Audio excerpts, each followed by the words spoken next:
Just a heads up before we start, we were reporting on this topic all day yesterday over on our Twitter and Instagram accounts. So if you want all the updates as they happen, give us a follow. There's links in the description, or just search for TLDR News. So, on Tuesday, the government announced that they'd be raising national insurance by 1.25% to help plug a funding backlog in the NHS, as well as the government's new social care system.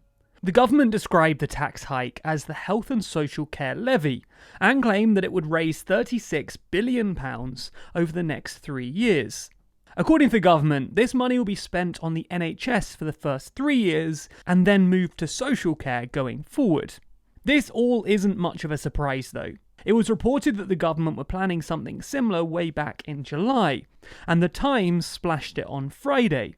Nonetheless, now the government has officially announced it. Let's get into the details.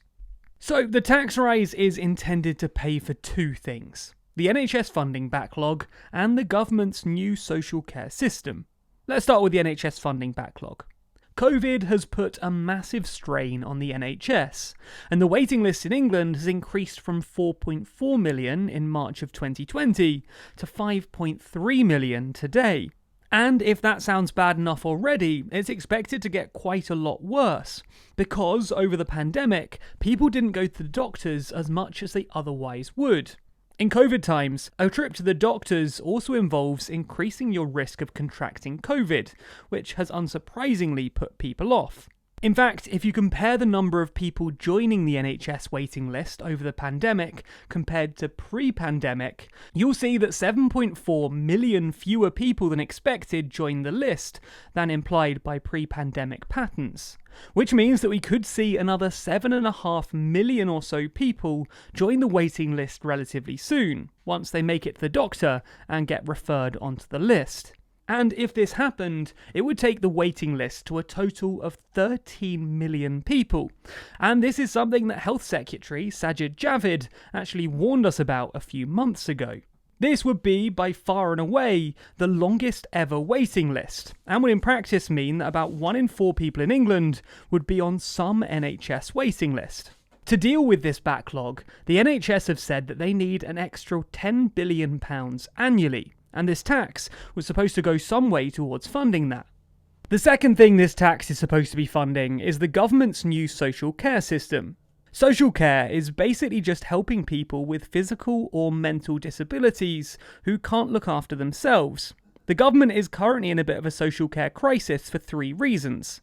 Firstly, we've got a rapidly ageing population, which means that we need more social care than ever. Secondly, we don't have enough carers to guarantee these old people proper care. And thirdly, there's no real national system for social care. Social care, unlike other health problems, isn't free at the point of use. You can't just go to your GP and say, "I can't look after myself," and expect them to sort it out. And currently, you're only eligible for state support if you've got savings of less than £23,250. However, the value of your home is only included in this calculation if you're in residential care or a nursing home. This basically means that if you're receiving care in your own home, the government won't force you to sell your home to pay for care. Regardless, this is still sometimes seen as unfair, because some people have to contribute as much as £250,000 towards their own care costs. So, if you had £250,000 in savings, you'd be expected to spend 90% of that before the state steps in to help at all.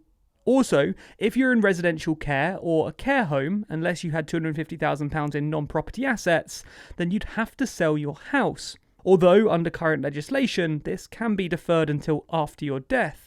Anyway, to avoid this, the government have introduced a total cap of £86,000, which means that no one will ever pay more than £86,000. They've also raised the current support threshold to £100,000, which means that you'll start receiving some sort of state aid once your assets are depleted down to this threshold. According to the government, these social care reforms will come into force in October 2023, after 3 years of spending it on the NHS. So those are the plans, but what has the reaction been? Well, it's been pretty mixed. To the government's credit, they've finally done something about social care, and the new system is broadly based on the well-received 2010 Dilnot report, And they're also putting more money into the NHS, which seems like a good idea given those waiting list figures. However, the government's plans to use national insurance to fund these spending increases has come under some criticism. Perhaps most obviously, this tax rise is in direct violation of the 2019 Conservative Manifesto, which promised not to raise taxes of any sort, which they now clearly are. Now, you could say that a lot has changed since then, with a huge pandemic and all, but Chancellor Rishi Sunak did tweet earlier this year, reaffirming this commitment despite everything that's played out. The more substantive issue, though, beyond who lied and if it matters, is that this new proposal is generationally unfair. The new social care system protects mostly older homeowners, who have grown increasingly wealthy thanks to the UK's housing crisis. But it's going to be paid for by younger, poorer workers. National insurance kicks in when you're earning just £6,515 a year for the self-employed and £9,568 otherwise, compared to £12,750 for income tax, meaning that it will affect some 25 million workers.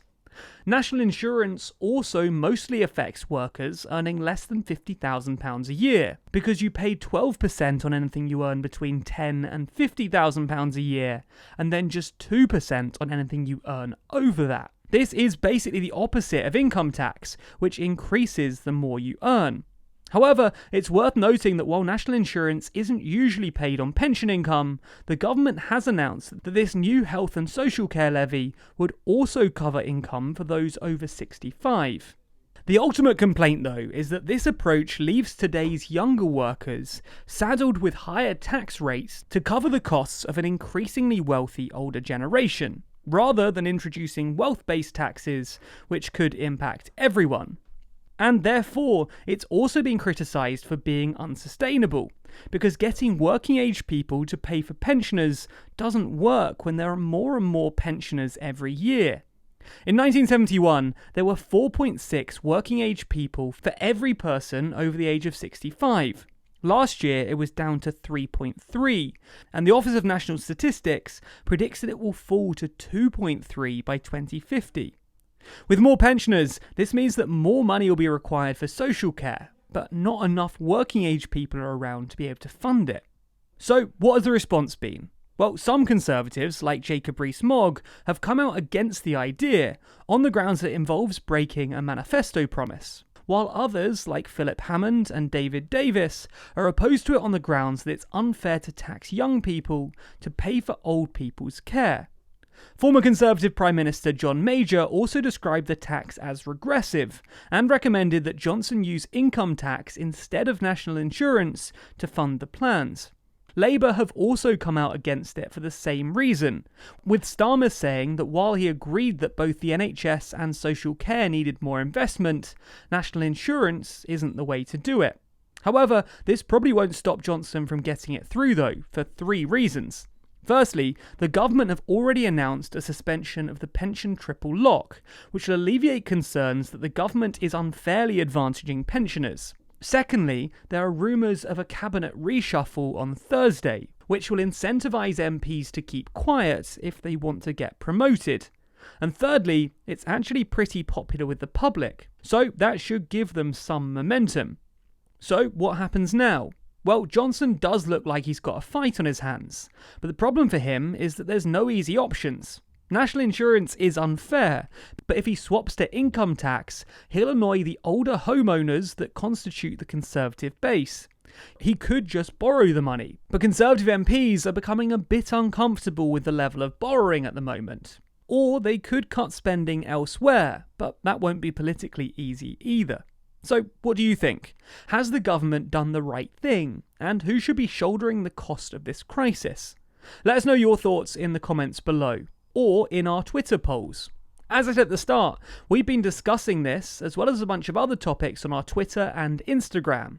And because of that, we found that a majority of our audience are upset about the government breaking their tax commitments, as well as mixed feelings about a second lockdown. You too can vote in these Twitter polls and get more from TLDR by clicking the links below and dropping us a follow. Thanks for your support. Also, be sure to subscribe to the channel and hit the bell icon to be notified every time we release a new video. Special thanks to our Patreon backers who make videos like this one possible. And if you want to see your name at the end of videos, then you too can back us on Patreon. The link to that is in the description.